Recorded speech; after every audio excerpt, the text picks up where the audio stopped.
ദൈവനാമത്തിന് മഹത്വമുണ്ടാകട്ടെ. വീണ്ടും വരുന്നവനായ നമ്മുടെ കർത്താവ് യേശു ക്രിസ്തുവിൻ്റെ അതിശ്രേഷ്ഠമായ നാമത്തിൽ പ്രേഡ് ക്രൈസ്റ്റ് എന്ന യൂട്യൂബ് ചാനലിലേക്ക് ശ്രോതാക്കളായ നിങ്ങളെവരെയും വീണ്ടും സ്വാഗതം ചെയ്ത് സന്തോഷമുണ്ട്. 2 ദിവസങ്ങളായിട്ട് നമ്മളൊരു പ്രത്യേകമായ സബ്ജക്റ്റ് ചിന്തിച്ചുകൊണ്ടിരിക്കുകയായിരുന്നു. ഇസ്ലാമിൻ്റെ അടിസ്ഥാനങ്ങൾ വസ്തുതാപരമോ are the foundations of Islam factual എന്നത്. ഈ വിഷയം നമ്മൾ അവതരിപ്പിക്കുന്ന സമയത്ത് വളരെ വ്യക്തമായിട്ട് പറയുന്നുണ്ട്. The mission of this series of short videos are to equip the Christian believers to defend their faith as well as to block the wrong notions of faith. തെറ്റായ വിശ്വാസധാരണകളെ തടയുന്നതോടൊപ്പം ക്രിസ്ത്യൻ വിശ്വാസികളെ അവരുടെ വിശ്വാസം സംരക്ഷിക്കുവാൻ സജ്ജരാക്കുക എന്നതാണ് ഈ ക്രിസ്തു വീഡിയോ പരമ്പരയുടെ ലക്ഷ്യം. ഇത് വീണ്ടും എടുത്തു പറയാനുള്ള കാരണം ഒരു മതവിശ്വാസങ്ങളെയോ ഒരു മതവികാരങ്ങളെയോ വ്രണപ്പെടുത്തുകയോ തിരുത്തുവാനോ ക്രിട്ടിസൈസ് ചെയ്യാനോ അല്ല, എന്നാൽ സത്യത്തിൻ്റെ അടിസ്ഥാനത്തിൽ ക്രിസ്തീയ വിശ്വാസികളെ അവരുടെ വിശ്വാസം സംരക്ഷിക്കുന്നതിനും അതേസമയം വ്യാജ നോഷൻസുമായി ധാരണകളുമായി അവരുടെ വിശ്വാസത്തെ തകർക്കാൻ വരുന്നവരെ എതിർത്തു നിൽക്കുവാനും അത്തരം വ്യാജ നോഷൻസിനെ ധാരണകളെ തച്ചുടയ്ക്കുവാനുമാണ് ഈ ഒരു പരമ്പരയിൽ കൂടെ ശ്രമിക്കുന്നത്. കഴിഞ്ഞ ദിവസം നമ്മൾ 2 എപ്പിസോഡ് ചിന്തിച്ചു. അതിലാദ്യമായിട്ട് ചിന്തിച്ചത് What is the proof that Jesus Christ had been crucified? കാരണം ഖുറാനിൽ തന്നെ യേശു ക്രിസ്തുവിനെ ക്രൂശിച്ചിട്ടില്ലെന്നും അവനെപ്പോലെ മറ്റൊരാളെ സൃഷ്ടിച്ചിട്ട് അതേ രൂപമുള്ള ഒരാളെ സൃഷ്ടിച്ചിട്ട് അവനെ ക്രൂശിച്ചുവെന്നും അവൻ ഇന്നുവരെ മരിച്ചിട്ടില്ലെന്നാണ് എഴുതിയിരിക്കുന്നത്. അതിനെക്കുറിച്ച് നമ്മൾ ഫസ്റ്റ് എപ്പിസോഡ് വളരെ ഡീറ്റെയിൽ ആയിട്ട് എഴുതിയിട്ടുണ്ട്. ഒരു അറ്റോൺമെൻറ്റിൻ്റെ ആവശ്യം എന്താണ്, യേശു ആരാണെന്നതിനെക്കുറിച്ച് വളരെ വ്യക്തമായിട്ട് എഴുതിയിട്ടുണ്ട്. അതുകൊണ്ട് ഇങ്ങനെയാണ് ഞാൻ പറഞ്ഞിരിക്കുന്നത്. വിശ്വാസികളുടെ വിശ്വാസം സംരക്ഷിക്കുകയും എന്നാൽ തെറ്റായ ധാരണകളുമായി കടന്നു വരുന്നവരെ ദൈവവചനാടിസ്ഥാനത്തിലും ചരിത്രപരമായ രേഖകളിൽ കൂടി വളരെ വ്യക്തമായിട്ട് മനസ്സിലാക്കാൻ സഹായിക്കുന്നത്. ആ കാര്യത്തിൽ നമ്മൾ വ്യക്തമായിട്ട് മനസ്സിലാക്കി ദൈവവചനത്തിൻ്റെ ആദ്യോടാദ്യം യേശു ക്രിസ്തു ആരാണെന്നും ഈ കാര്യങ്ങൾ വളരെ വ്യക്തമായിട്ട് ഡിഫൈൻ ചെയ്തിട്ടുണ്ട്.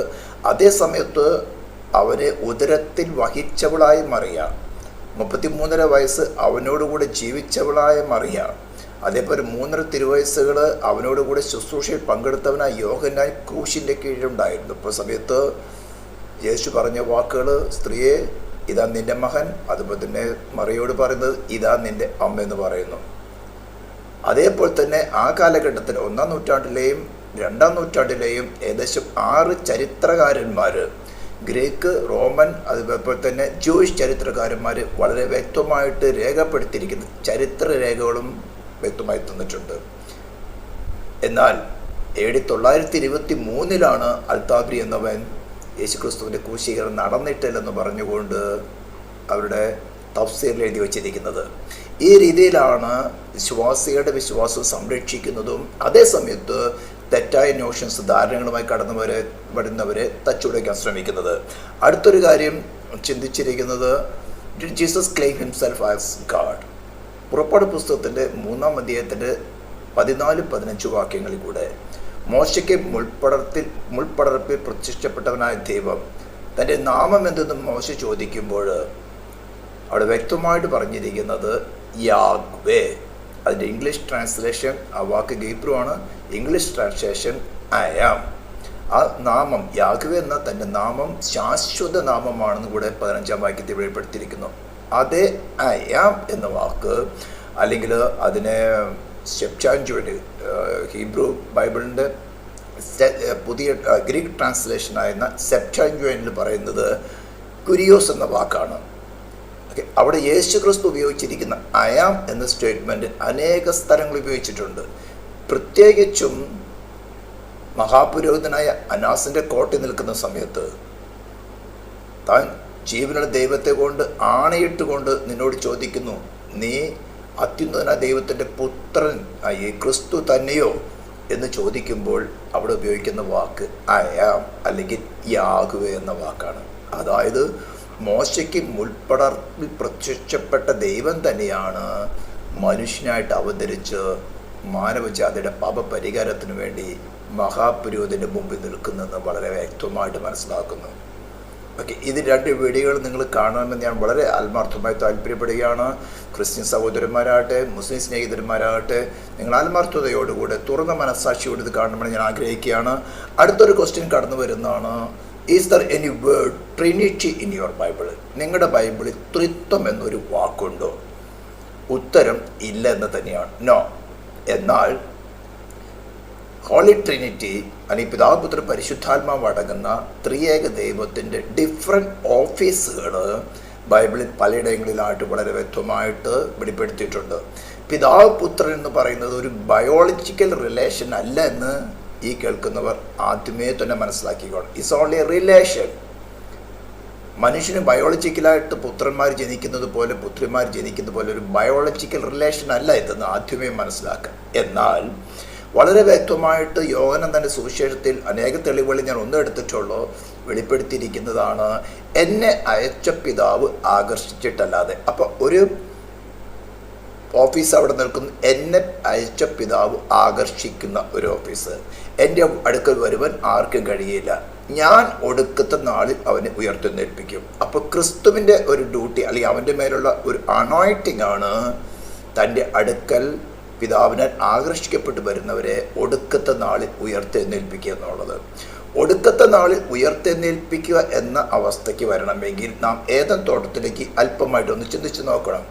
ദൈവം തൻ്റെ സ്വരൂപത്തിലും സാദൃശ്യത്തിലും മനുഷ്യനെ സൃഷ്ടിച്ചപ്പോൾ ദൈവം വിശുദ്ധനായിരിക്കുന്നത് പോലെ അവനും വിശുദ്ധനാണെന്ന് മനസ്സിലാക്കണം.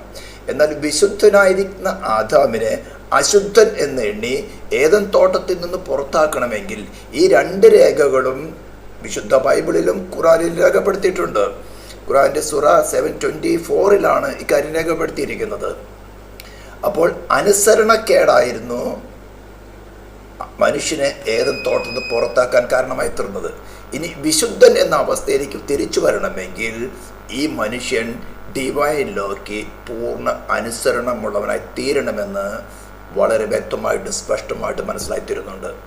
ഇതിന് എങ്ങനെ സാധിക്കും എന്നുള്ളതാണ് ബൈബിൾ എക്സ്പ്ലെയിൻ ചെയ്യുന്നത്. അത് നമുക്ക് മുന്നോട്ട് പോകുമ്പോൾ ചിന്തിക്കാം. എന്നാൽ പരിശുദ്ധാത്മാവിൻ്റെ ഓഫീസിനെ കുറിച്ചുകൊണ്ട് അനേക സ്ഥലങ്ങളിൽ എഴുതിയിരിക്കുന്നിടത്ത് ഞാൻ ഒന്ന് മാത്രം എടുക്കുന്നുള്ളൂ, വീഡിയോയുടെ ലെങ്ത് കുറയ്ക്കാൻ വേണ്ടിയാണ് എടുക്കുന്നത്. യോഹന്നാൻ എഴുതിയ സുവിശേഷത്തിൻ്റെ 16-ാം അധ്യായത്തിൻ്റെ 8-ാം വാക്യത്തിൽ ഇപ്രകാരം രേഖപ്പെടുത്തിയിരിക്കുന്നു, അവൻ വന്ന് പാപത്തെക്കുറിച്ചും നീതിയെക്കുറിച്ചും ന്യായവിധിയെക്കുറിച്ചും ലോകത്തിന് ബോധം വരുത്തും. ലോകത്തിന് ബോധം വരുത്തും എന്ന് പറയുമ്പോൾ ഫിസിക്കൽ യൂണിവേഴ്സിനെ അല്ല പറയുന്നത്, മനുഷ്യരെ, ലോകത്തിലായിരിക്കുന്ന മനുഷ്യരെ. അപ്പോൾ പിതാവിനെ ആകർഷിക്കപ്പെട്ട് പുത്രൻ്റെ അടുത്തേക്ക് വരുവാൻ തക്കവണ്ണം ദൈവം ഉപയോഗിക്കുന്ന ഒരു ഏജൻ്റാണ് പരിശുദ്ധാത്മാവ്. പരിശുദ്ധാത്മാവിൻ്റെ ഓഫീസാണ് ഇവിടെ വ്യക്തമായി വെളിപ്പെടുത്തിയിരിക്കുന്നത്. ഏദൻ തോട്ടത്തിൽ അനുസരണക്കേടിനാൽ മനുഷ്യനിൽ കടന്നു വന്ന പാപം, അത് അവനെ അടക്കി വാഴുന്ന ആ ശക്തി, അവൻ്റെ മേൽ കർത്തൃത്വം നടത്തി തൻ്റെ ഇച്ഛ അവനെ കൊണ്ട് നിവർത്തിച്ചു കൊണ്ടിരിക്കുന്ന ആ പാപം എന്ന ശക്തിയെ അവന് വെളിപ്പെടുത്തുകയും അതിൻ്റെ കോൺസിക്വൻസിനെ അവന് വെളിപ്പെടുത്തുകയും എന്നാൽ അതിനുവേണ്ടി ദൈവത്തിൻ്റെ നീതി എന്താണെന്ന് വെളിപ്പെടുത്തി കൊടുത്തുകൊണ്ട് അവന് അതിന് പാപപരിഹാരത്തിന്, ആ പാപത്തിൻ്റെ പരിഹാരത്തിനു വേണ്ടി ദൈവം ചെയ്ത പ്രവൃത്തി എന്താണെന്ന് വെളിപ്പെടുത്തി ക്രിസ്തുവിൻ്റെ ക്രൂശിലേക്ക് അവനെ ആകർഷിക്കുന്നതാണ് പരിശുദ്ധാത്മാവ് ചെയ്യുന്നത്. ഇത് വ്യക്തിപരമായി ഓരോരുത്തർക്കും അനുഭവം ഉണ്ടാകും. മാനസാന്തരപ്പെട്ട് ക്രിസ്തുവിൻ്റെ അടുത്തേക്ക് ആകർഷിക്കപ്പെടുന്നവർക്ക് ഇതാണ് ബൈബിൾ പഠിപ്പിക്കുന്ന വലിയൊരു സത്യം. അപ്പോൾ പിതാവിനാൽ ആകർഷിക്കപ്പെടുന്നു, പുത്രൻ്റെ അടുത്തേക്ക് വരുന്നു, പുത്രൻ അവൻ ഒടുക്കത്തെ നാൾ എഴുന്നേൽപ്പിക്കത്തക്കവണ്ണം അവനെ ഒരുക്കുന്നു. പരിശുദ്ധാത്മാവ് ഈ പ്രവൃത്തിയിൽ അവന് പാപത്തെക്കുറിച്ചും നീതിയെക്കുറിച്ചും ന്യായത്തെക്കുറിച്ചും ബോധം വരുത്തുന്നു. ഞാൻ വളരെ ലളിതമായിട്ടാണ് ഇത് വെളിപ്പെടുത്തിയിരിക്കുന്നത്. ഇതിനെക്കുറിച്ചുള്ള വീഡിയോകൾ ഈ ചാനലിൽ നിങ്ങൾക്ക് ലഭ്യമാണ്. നിങ്ങൾക്ക് ഈ ടെക്സ്റ്റുകൾ അടിച്ചു നോക്കി കഴിഞ്ഞാൽ, സെർച്ച് ചെയ്ത് നോക്കിയാൽ കാണാൻ സാധിക്കും. അടുത്ത ക്വസ്റ്റ്യൻ, അപ്പോൾ അങ്ങനെ വരുമ്പോൾ പിതാവായ ദൈവം, പുത്രനായ ദൈവം, പരിശുദ്ധാത്മാവായ ദൈവം. അപ്പോൾ അടുത്തൊരു ക്വസ്റ്റ്യൻ വരുന്നത്, do you believe in polytheism or monotheism? Answer വളരെ കറക്റ്റാണ്, യെസ്. ഞങ്ങൾ ഏക ദൈവ വിശ്വാസികളാണ്, അല്ലെങ്കിൽ മോണോത്തിസത്തിൽ വിശ്വസിക്കുന്നവരാണ്. ആവർത്തന പുസ്തകത്തിൻ്റെ 6-ാം അധ്യായം 4-ാം വാക്യത്തിൽ പ്രകാരം പറഞ്ഞിരിക്കുന്നു, ഇസ്രായേലെ കേൾക്കുക, യഹോവ നമ്മുടെ ദൈവമാകുന്നു, യഹോവ ഏകൻ തന്നെ. ഓക്കെ, അപ്പോൾ അടുത്തൊരു ക്വസ്റ്റ്യൻ വരുന്നതാണ്, then how the Trinity dwells in one. ഇവിടെ വ്യക്തി എന്ന ഹ്യൂമൻ ലാംഗ്വേജ് അല്ലെങ്കിൽ പേഴ്സൺ ഓർ പേഴ്സണാലിറ്റി എന്ന ഹ്യൂമൻ ലാംഗ്വേജിൽ നമ്മൾ പറയുകയാണെങ്കിൽ പ്രാണൻ, ആത്മാവ്, ശരീരമുള്ളതായ ഒരു ഇൻഡിവിജ്വൽ ആളെയാണ് വ്യക്തി എന്ന് പറയുന്നത്. പക്ഷെ ഈ ലാംഗ്വേജ് നമുക്ക് ഡിവൈൻ ലാംഗ്വേജിൽ ഉപയോഗിക്കാൻ സാധ്യമല്ല. വളരെ വ്യക്തമായിട്ട് മനസ്സിലാക്കുക. പിതാവ്, പുത്രൻ, പരിശുദ്ധാത്മാവ് എങ്ങനെ ഒരു വ്യക്തിത്വത്തിൽ അല്ലെങ്കിൽ ഒരു വ്യക്തിയിൽ അടങ്ങിയിരിക്കും നമ്മൾ മനസ്സിലാക്കാൻ വേണ്ടി പറയുകയാണ്. അല്ലെങ്കിൽ ക്രിട്ടിസൈസ് ചെയ്യരുത്. വ്യക്തി എന്ന് പറഞ്ഞാൽ ഒരു ശരീരം, ഒരു പ്രാണൻ, ഒരു ആത്മാവുള്ള ഒരു ഇൻഡിപെൻഡൻ്റ് ആയിരിക്കുന്ന ഒരു സൃഷ്ടിയാണ് വ്യക്തി എന്ന് പറയുന്നത്.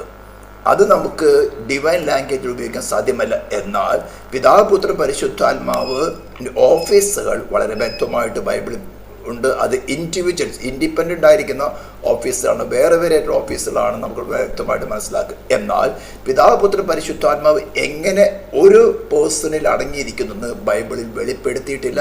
അതിന് ആവർത്തന പുസ്തകം 29-ാം അധ്യായത്തിൽ 28-ാം വാക്യത്തിൽ പറഞ്ഞിരിക്കുന്നത് മറഞ്ഞിരിക്കുന്നതൊക്കെ യഹോവയ്ക്കുള്ളത് വെളിപ്പെടുത്തി തന്നിരിക്കുന്നത്.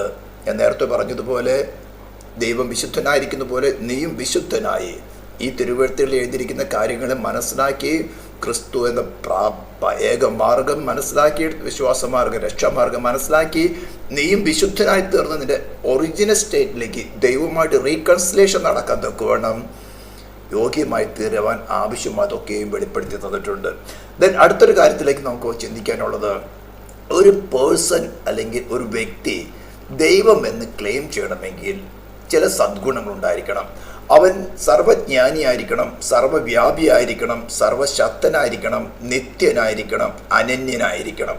ഈ 5 സദ്ഗുണങ്ങൾ ഉള്ള ഒരു വ്യക്തിത്വത്തിന് ദൈവമെന്ന് ക്ലെയിം ചെയ്യാൻ സാധിക്കുകയുള്ളൂ. ഞാൻ വീണ്ടും പറയുന്നു, അവൻ സർവജ്ഞാനിയായിരിക്കണം, സർവവ്യാപിയായിരിക്കണം, സർവശക്തനായിരിക്കണം, നിത്യനായിരിക്കണം, അനന്യനായിരിക്കണം.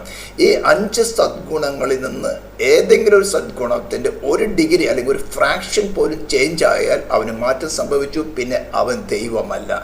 ഇത് നല്ലവണ്ണം ഹൃദയത്തിൽ മനസ്സിലാക്കിയിരിക്കണം. ഇനി നമുക്കൊരു കാര്യം ചിന്തിക്കാനുള്ളത്, ഖുർആനിൽ തന്നെ അവിടെ വെളിപ്പെടുത്തിയിരിക്കുന്ന ദൈവത്തിന് ഏകദേശം 99 പേരുകൾ വെളിപ്പെടുത്തിയിട്ടുണ്ട്. അൽ റഹ്മാൻ, അൽ റഹീം, അൽ മാലിക്, അൽ ഖുദൂസ്, അൽ സലാം. അങ്ങനെ നിങ്ങൾ നോക്കുകയാണെങ്കിൽ, സെർച്ച് ചെയ്യുകയാണെങ്കിൽ ഏകദേശം 99 നിങ്ങൾക്ക് ഗൂഗിളിൽ സെർച്ച് ചെയ്താൽ കണ്ടുപിടിക്കാൻ സാധിക്കും. 99ഓളം പേരുകൾ ഖുർആനിൽ വെളിപ്പെടുത്തിയിട്ടുണ്ട്. അവൻ്റെ സദ്ഗുണങ്ങൾ, അവൻ്റെ ആട്രിബ്യൂട്ട്സിനെ കുറിച്ച് വെളിപ്പെടുത്തിയിരിക്കുന്ന കാര്യങ്ങളാണ്. നിങ്ങൾക്ക് തന്നെ വേണമെങ്കിൽ സെർച്ച് ചെയ്ത് അത് കൺഫേം ചെയ്യാൻ സാധിക്കും. അതിൽ നിന്നും ഞാൻ ചില സദ്ഗുണങ്ങളെക്കുറിച്ച് മാത്രം ചെറിയ ഡിസ്കഷൻ ചെയ്യാൻ ആഗ്രഹിക്കുകയാണ് ഒരു സ്റ്റഡിക്ക് വേണ്ടിയിട്ട്. ഓക്കെ, അതിനകത്ത്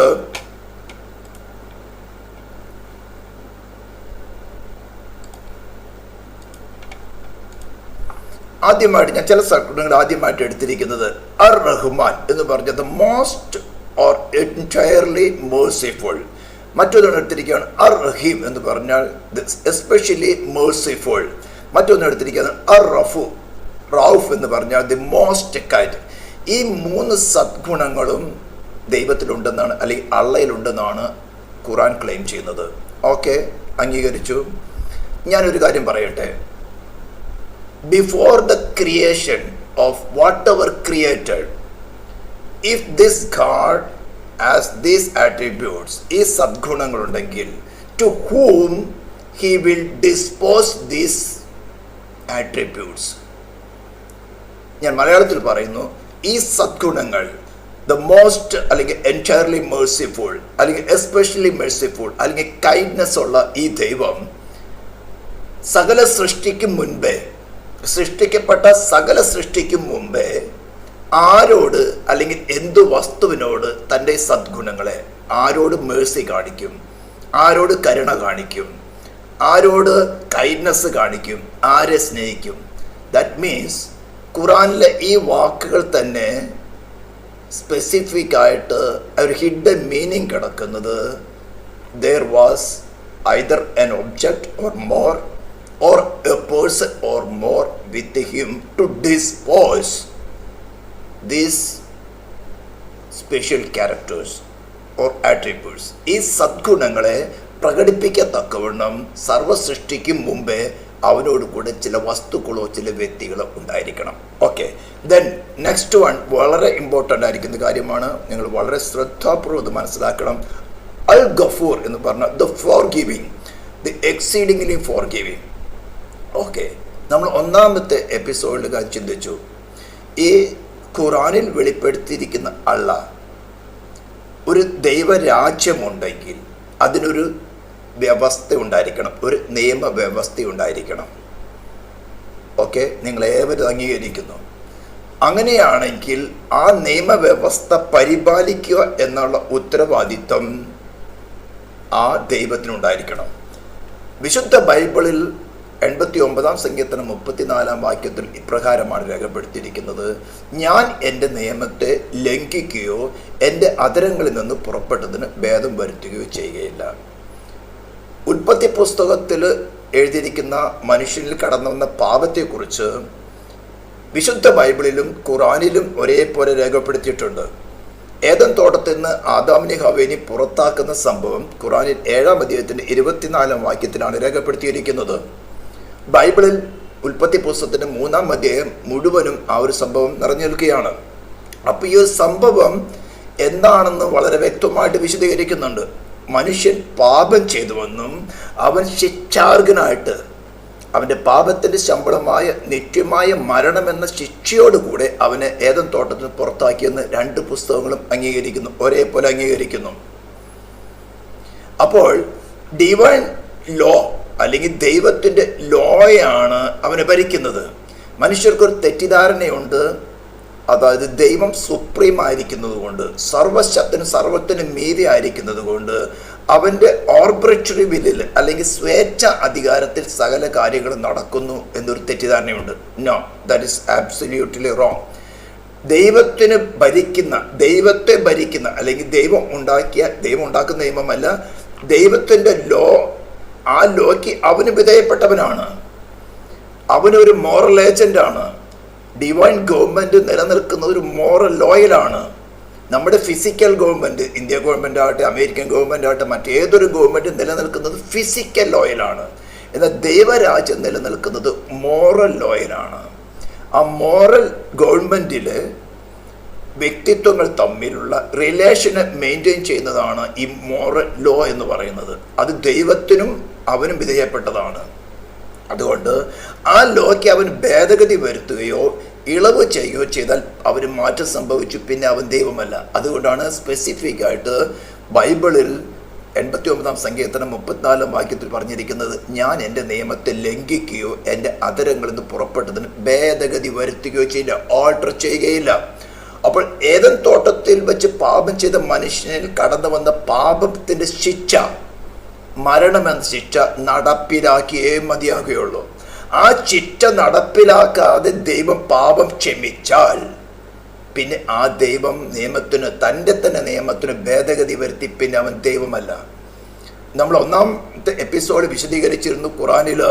അതായത് അൽത്താബരി എന്നവൻ എഴുതിയിരിക്കുന്ന കാര്യത്തിൽ നമ്മൾ വ്യക്തമായി AD 923 എഴുതിയിരിക്കുന്നത്: യേശു ക്രിസ്തുവിനെ ക്രൂശിച്ചിട്ടില്ല, അവനെപ്പോലെ ഒരു വ്യക്തി വേറൊരാളെ സൃഷ്ടിച്ചിട്ട്, അവനെപ്പോലെ രൂപഗുണമുള്ള ഒരാളെ സൃഷ്ടിച്ചിട്ട് അവനെയാണ് ക്രൂശിച്ചത്, അവൻ മരിച്ചിട്ടില്ല എന്ന്. അതായത് ഒരു അറ്റോൺമെൻറ്റ് നടന്നിട്ടില്ല എന്ന്. അറ്റോൺമെൻറ്റ് എന്ന് പറയുമ്പോൾ യോഗ്യമായ അറ്റോൺമെൻ്റ് ആയിരിക്കണം, പാപമില്ലാത്ത ഒരു വ്യക്തിയായിരിക്കണം. അതുകൊണ്ടാണ് ബൈബിളിൻ്റെ അതിശ്രേഷ്ഠത. അപ്പോൾ ഈ നിയമം നടപ്പിലാക്കുവാൻ വേണ്ടി ദൈവം ചെയ്ത പ്രവൃത്തിയാണ് ഈ അറ്റോൺമെൻറ്റ് എന്ന ഏറ്റവും ശ്രേഷ്ഠമായ മുഖ്യമായ ബൈബിൾ ടീച്ചിങ് നടക്കുന്നത്. സർവസൃഷ്ടിയുടെയും സൃഷ്ടിതാവായ ദൈവം, നിയമദാതാവായ ദൈവം തന്നെ മനുഷ്യനെ പോലെ ശരീരം, പ്രാണൻ, ആത്മാവുള്ളവനായി മനുഷ്യരിടയിൽ വെളിപ്പെട്ട് വചനം ജഡമായി തീർന്ന് കൃപയും സത്യവും നിറഞ്ഞവനായി നമ്മുടെ ഇടയിൽ പാർത്തു എന്ന് പറയുമ്പോൾ ഏകദേശം 33 തിരുവയസ്സ് മനുഷ്യനായിട്ട് ഡിവൈൻ ലോയ്ക്ക് വിധേയപ്പെട്ടവനായിട്ട് പൂർണ്ണ അനുസരണമുള്ളവനായി ക്രൂശിലെ മരണത്തോട് തന്നെ അനുസരണമുള്ളവനായിക്കൊണ്ട് ഈ ഭൂമിയിൽ ജീവിച്ചു എന്നാണ് പറഞ്ഞിരിക്കുന്നത്. മനുഷ്യനോട് തന്നെ സ്നേഹത്തെ പ്രദർശിപ്പിക്കാൻ തക്കവണ്ണം മനുഷ്യൻ്റെ മേൽ ഡിവൈൻ ലോ ഇംപ്ലിമെൻ്റ് ചെയ്തതായിട്ടുള്ള അല്ലെങ്കിൽ ഡിവൈൻ ജസ്റ്റിസിൻ്റെ നീതി എന്ന് പറയുന്ന ആ ശിക്ഷയെ ആരും നിർബന്ധിച്ചതല്ല, സ്വമേധയാ അവൻ്റെ ഒരു മോറൽ ഏജൻ്റ് ആയിരിക്കെ, ഒരു സ്വതന്ത്ര മനസ്സിൻ്റെ ഉടമയായിരിക്കുക, അല്ലെങ്കിൽ ഒരു ഫ്രീ മോറൽ ഏജൻ്റ് ആയിരിക്കെ സ്വമേധയാ മനുഷ്യൻ്റെ ശരീരത്തിലും പ്രാണനിലും ആത്മാവിലുള്ള ശിക്ഷയെ തൻ്റെ ശരീരത്തിലും പ്രാണനിലും ആത്മാവിലും ഏറ്റെടുത്ത് തൻ്റെ ശരീരം ക്രൂശിൽ കിടക്കുമ്പോൾ തൻ്റെ പ്രാണനും ആത്മാവും ദുഷ്ടന്മാരായ മനുഷ്യർ പോയി ശിക്ഷ അനുഭവിക്കേണ്ട പാതാളത്തിൽ പോയി ശിക്ഷ അനുഭവിച്ചു എന്നാണ്. അനുഭവിച്ച് അങ്ങനെ മനുഷ്യന് പകരം പകരക്കാരനായി തീർന്നു. എന്നാണ് വിശുദ്ധ ബൈബിളിൽ രേഖപ്പെടുത്തിയിരിക്കുന്നത്. അവനെ മരിച്ചവരുടെ ഇടയിൽ നിന്ന് ഉയർത്തെഴുന്നേൽപ്പിച്ചുകൊണ്ട് ദൈവം പരസ്യമായിട്ട് നിർത്തിയിരിക്കുകയാണ്. whoever believe in him shall be freely justified. വിശുദ്ധ ബൈബിളിന്റെ റോമാലേഖനം 3-ാം അധ്യായം 25-ാം വാക്യത്തിൽ ഇപ്രകാരമാണ് എഴുതിയിരിക്കുന്നത്: വിശ്വസിക്കുന്നവർക്ക് അവൻ തൻ്റെ രക്തം മൂലം പ്രായശ്ചിത്തമാകുവാൻ ദൈവം അവനെ പരസ്യമായി നിർത്തിയിരിക്കുന്നു. അവിടെ ക്രിസ്ത്യാനികൾക്ക് എന്നാണ് എഴുതിയിരിക്കുന്നത് whoever the children of Adam. ആദാമിന്റെ സന്തതി പരമ്പരയിലുള്ള ഏതൊരുവനും, വിശ്വസിക്കുന്ന ഏതൊരുവനും പ്രായശ്ചിത്തം, അറ്റോൺമെന്റ്, എക്സ്പിയേഷൻ, ആ ശിക്ഷ പകരക്കാരനായി ഏറ്റെടുത്ത ആ സംഭവത്തിൽ വിശ്വസിക്കുന്ന ഏവനും സൗജന്യമായ നീതീകരണം എന്ന് പറഞ്ഞാൽ പാപം ക്ഷമിച്ചു കിട്ടിയവരായിട്ടല്ല. യേശു ഒരു കാലത്തും പാപം ചെയ്യാതിരുന്നത് പോലെ അവനെ വിശ്വസിക്കുന്നവനെ ഡിവൈൻ ഗവൺമെന്റ്, ഡിവൈൻ ജസ്റ്റിസ് കണക്കിടുന്നത് ഒരു കാലത്തും പാപം ചെയ്യാത്തവരായിട്ടാണ്. This is the great offer Bible gives you. നിന്റെ വ്യക്തിപരമായ പാപമല്ല, നിന്റെ മേൽ ഡിവൈൻ ജസ്റ്റിസ്, ഒരു മതമല്ല, ക്രിസ്തീയ സമൂഹമല്ല, ഡിവൈൻ ലോ, ദൈവവുമല്ല, ഡിവൈൻ ലോ ഇംപ്ലിമെന്റ് ചെയ്ത നിത്യമായ മരണമെന്ന ശിക്ഷയെ മാറ്റുവാൻ നിന്റെ സൃഷ്ടിതാവായ ദൈവം നിന്നെ പോലുള്ള ശരീരവും പ്രാണനും ആത്മാവും ഏറ്റെടുത്ത് നിന്റെ ശരീരത്തിലും പ്രാണനും ആത്മാവിനുള്ള ശിക്ഷയെ തൻ്റെ ശരീരത്തിലും പ്രാണനും ആത്മാവിലും ഏറ്റെടുത്ത് നിനക്ക് പകരക്കാരായി തീർന്ന സംഭവമാണ് ക്രൂശിൽ നടന്നത്. ഇതാണ് പരിശുദ്ധാത്മാവ് ആകർഷിക്കുന്നത്. പാപത്തെക്കുറിച്ച്, നീതിയെക്കുറിച്ച്, ന്യായവിധിയെക്കുറിച്ച് ബോധം വരുത്തുക എന്ന് പറയുന്നത്. അതിൽ നിന്റെ ഹൃദയത്തിൽ ആ സൃഷ്ടിതാവായി മഹാനായ ദൈവം മോശയ്ക്ക് മുൾപ്പടർത്തി പ്രത്യക്ഷപ്പെട്ടവൻ തന്നെ, ഏദൻ തോട്ടത്തിൽ ആദാമിന്റെ അടുത്ത് ഇറങ്ങി വന്നവൻ തന്നെ, പാപം ചെയ്ത ആദാമിനെ അവയും ഏദൻ തോട്ടത്തിൽ പുറത്താക്കിയവൻ തന്നെ നിനക്ക് പകരമായി വെളിപ്പെട്ട് നിന്റെ പാപത്തിന്റെ ശിക്ഷയ്ക്ക് പകരക്കാരനായി തീർന്നു, എക്സ്പിയേഷൻ ആയി തീർന്നു, അറ്റോൺമെന്റ് ആയി തീർന്നു. ആ സ്നേഹത്തെ മനസ്സിലാക്കി, ക്രിസ്ത്യാനികളുടെ ദൈവമല്ല നിന്റെ ദൈവം, ആ സ്നേഹത്തെ മനസ്സിലാക്കി അവനോട് ഒന്നായി ചേർന്ന് ഡിവൈൻ ജസ്റ്റിസിന് സാറ്റിസ്ഫാക്ഷൻ വരുത്തി ആ സംഭവത്തെ മനസ്സിലാക്കിക്കൊണ്ട് അവനെ അംഗീകരിച്ച് ദൈവത്തോട് നിരപ്പ് പ്രാപിക്കുന്നതാണ് ബൈബിളിന്റെ സുപ്രധാനമായ ആഹ്വാനം എന്ന് പറയുന്നത്. ഇത് കൂടാതെ, ഇത്തരത്തിലുള്ള ഒരു അറ്റോൺമെന്റ് കൂടാതെ മാനവജാതിയുടെ പാപം ക്ഷമിച്ചാൽ, പാപം ഏറ്റുപറയുന്നത് കൊണ്ട് ക്ഷമിച്ചാൽ എന്താ സംഭവിക്കുന്നത്? പാപം ഏറ്റുപറഞ്ഞാൽ മതിയൊരു ദൈവം ക്ഷമിക്കുമെന്നുള്ള ഒരു മിഥ്യാധാരണ, ഇമ്പ്യൂണിറ്റി എന്ന് പറയും. തെറ്റ് ചെയ്താലും ശിക്ഷിക്കപ്പെടുകയില്ല എന്നുള്ള ഇമ്പ്യൂണിറ്റി ഡിവൈൻ ഗവൺമെന്റിൽ കടന്നു വന്ന് മാനവജാതിയിൽ വഷളത്വം പ്രചരിക്കും. ഇതല്ലേ ഇപ്പോൾ സംഭവിച്ചുകൊണ്ടിരിക്കുന്നത്. ദൈവരാജ്യത്തിൽ അങ്ങനെ ഒരു പ്രിൻസിപ്പിൾ ഇല്ല. ദൈവ നിയമത്തിന് ഭേദഗതി വരുത്തിയില്ല, വരുത്തിയ പിന്നെ അവൻ ദൈവമല്ല. അപ്പോൾ അൽ ഗഫൂർ എന്ന ആ ക്വാളിറ്റിക്ക് ദ ഫോർഗീവിംഗ് അല്ലെ എക്സീഡിംഗ്ലി ഫോർഗീവിംഗ് എന്ന അർത്ഥമാണെങ്കിൽ ഞാൻ ഒരു മനുഷ്യനായിരിക്കുന്നിടത്തോളം ഒരു കൺക്ലൂഷനിലേക്ക് വരികയാണ്. ആദ്യത്തെ 3 കാര്യങ്ങൾ, there must be someone or something which are not created to show his attributes before all creation. ഇത് 4ാമത്തെ കാര്യത്തിൽ അൽ ഗഫൂർ എന്ന കാര്യത്തിൽ ഞാൻ എന്നൊരു മോറൽ ഏജന്റ്, ഞാൻ എന്നൊരു മനുഷ്യൻ, ശരീരം, പ്രാണൻ, ആത്മാവുള്ള സ്വതന്ത്ര മനസ്സിന്റെ ഉടമയായ ഏതൊരു മനുഷ്യനും എനിക്ക് പറയാനുള്ളത് ഒരു പ്രോപ്പർ അറ്റോൺമെന്റ്, ഡിവൈൻ ജസ്റ്റിസിന് സാറ്റിസ്ഫാക്ഷൻ വരുത്തക്ക വേണം. പാപം ചെയ്ത ദേഹി മരിക്കണമെന്നുള്ള ആ ജസ്റ്റിസിന് സാറ്റിസ്ഫാക്ഷൻ വരുത്തുന്ന ഒരു അറ്റോൺമെന്റ് നടത്താതെ മനുഷ്യന്റെ പാപം ക്ഷമിക്കുന്ന ദൈവത്തെ കണ്ടം ചെയ്യുവാൻ, വിധിക്കുവാനും കണ്ടം ചെയ്യുവാനുള്ള അധികാരം മനുഷ്യരായി നിങ്ങൾക്കുണ്ട്. അങ്ങനെ ക്ഷമിക്കുന്ന ദൈവം പിന്നെ ദൈവമല്ല. This is my opinion and this is my understanding. ഇതാണ് ദൈവവചനത്തിൽ കൂടെ വെളിപ്പെട്ട് കിട്ടുന്നത്. ഇന്ന് മാനവജാതിയുടെ ഇടയിൽ എന്ത് തെറ്റ് ചെയ്താലും ദൈവം ക്ഷമിക്കും, ദൈവം ക്ഷമിക്കും, അങ്ങനെ ഉപദേശങ്ങൾ, നുഴഞ്ഞുകയറ്റങ്ങൾ കടത്തിവിട്ട് മനുഷ്യൻ്റെ ഉള്ളിൽ തെറ്റായ ധാരണ കടന്നു വന്നിരിക്കുകയാണ്. ദൈവം ക്ഷമിക്കുമല്ലോ, ക്ഷമിക്കുമല്ലോ. No, impossible. ദൈവം ക്ഷമിച്ചാൽ, ഒരു പ്രോപ്പർ അറ്റോൺമെന്റ് കൂടാതെ ദൈവം ക്ഷമിച്ചാൽ പിന്നെ ആ ദൈവം ദൈവമല്ല. ഏതു മനുഷ്യനും ആ ദൈവത്തെ കണ്ടം ചെയ്യാനുള്ള അധികാരമുണ്ട്. നിങ്ങളുടെ അഭിപ്രായം എന്താണെന്ന് നിങ്ങൾക്ക് താഴെ വേണമെങ്കിൽ കമൻസ് രേഖപ്പെടുത്താം. അല്പം കഠിനമാക്കമായിട്ട് തോന്നും നിങ്ങൾക്ക്, പക്ഷേ മനസ്സിലാക്കാൻ ശ്രമിക്കുക. ദൈവം നിങ്ങളെ അനുഗ്രഹിക്കട്ടെ.